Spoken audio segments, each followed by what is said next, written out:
मराठी माणसांना 50% घरं राखीव ठेवण्याच्या अनिल परबांच्या मागणीला आशिष शेलारांनी प्रत्युत्तर दिलेलं आहे। आघाडीचं सरकार असताना ही मागणी का केली नाहीत, अशा प्रकारचा सवाल आशिष शेलार यांनी अनिल परब यांना केलेला आहे। एक्सपोज करत त्यांनी हा सवाल केला आहे।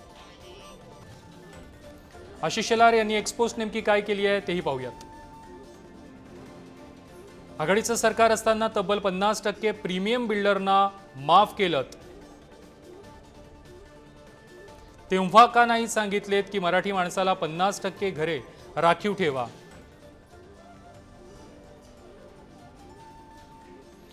पत्राचाळीतील मराठी माणसांच्या घराकडे कट कमिशन खाल्लेत, तेव्हा मराठी माणसाची तुम्हाला आठवण झाली नाही का, अशा प्रकारचा सवाल किंवा अशा प्रकारची टीका आशिष शेलार यांनी अनिल परब यांच्या मागणीवर केली आहे।